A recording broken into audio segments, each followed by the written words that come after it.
I think that Judge Cannon knew that the prosecution was bogus, it was illegal, it was not right, and she had to play along looking for an opportunity. The attempted assassination of Trump on Saturday created just such an opportunity.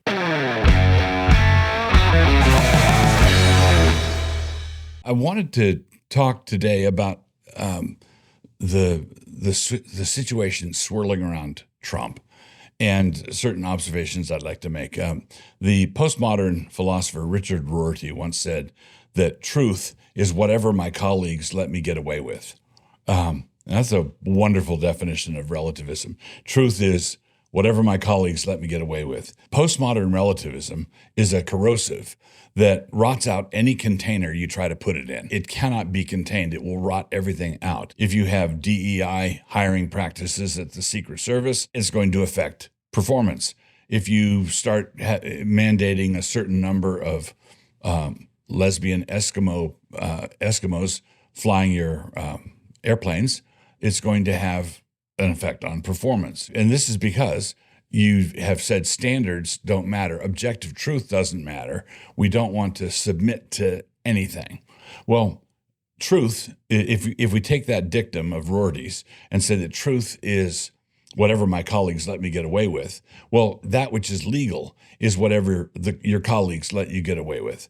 So, for example, as we're recording it just this morning, Judge Cannon, who was presiding over the Jack Smith case, the mishandling of documents case that Jack Smith was prosecuting against Trump, Judge Cannon just dismissed the case, just threw the case out. There's several things about this. In the recent Supreme Court decision regarding Trump, Clarence Thomas made an observation about basically the illegal appointment or the non-appointment of Jack Smith to be the prosecutor in the first place. Legally speaking, he was just another guy off the street. He didn't have the authority to prosecute the case at all. But remember, truth, quote unquote truth, is whatever your colleagues let you get away with. Well, that was quite an impressive run where you have a guy who has no authority to prosecute, a former president of the United States, prosecuting him anyway. And he got away with it for quite some time. And it appears to me that this is something that people knew and were not in a position to do anything about. This is admittedly speculation on my part.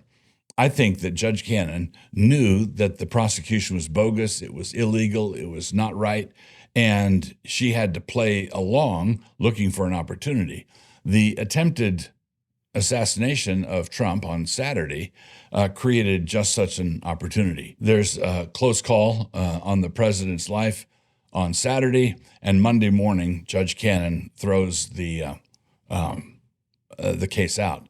Now, someone's going to say, well, see, that means that Judge Cannon is a political opportunist. She's playing politics just like everybody else, and this is what she can get away with.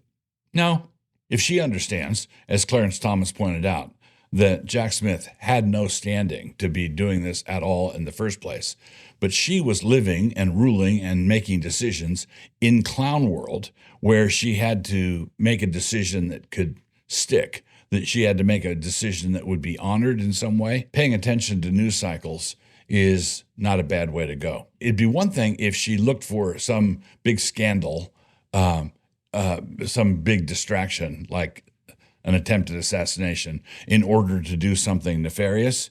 That would be bad. That's the hurricane hits the city, and so you go out to loot some drugstores. That's a bad thing.